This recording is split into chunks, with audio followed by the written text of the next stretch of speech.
I almost walked away from God because he wouldn't answer one prayer. I slammed my Bible shut. What's the point of praying if you're not going to answer me? The room was silent. No voice from heaven. No sudden peace.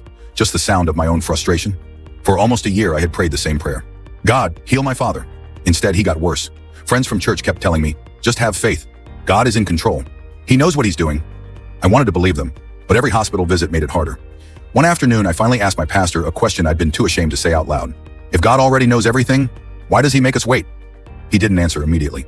Instead, he reached into his pocket and pulled out a jigsaw puzzle. It was one of those tiny travel puzzles with hundreds of pieces. He handed me a single piece. What does the picture look like? I turned it over. I have no idea. It's just blue, he smiled. Exactly. He dumped the rest of the puzzle onto the table. Now build it. 20 minutes later, the blue piece I thought meant nothing had become part of a beautiful sky.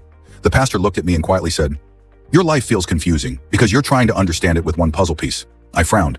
But God sees the whole picture. Those words stayed with me. A few months later, my father passed away. I was devastated. For weeks, I kept asking God why he hadn't answered the prayer I wanted.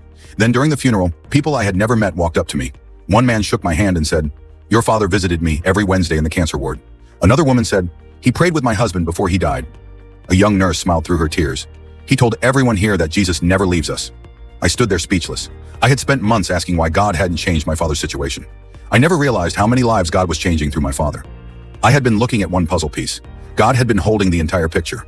There are moments when we think we understand enough to question God, but our knowledge is incomplete. Our perspective is limited. One day we'll finally see what he saw all along. Until then, faith means trusting the hands that hold the whole picture, even when we're staring at a single piece. For we know in part and we prophesy in part, but when completeness comes, what is in part disappears. 1 Corinthians 13 verses 9 and 10. The answers you don't have today may simply be pieces of a picture only God can fully see. Subscribe for more true-to-life stories inspired by God's Word.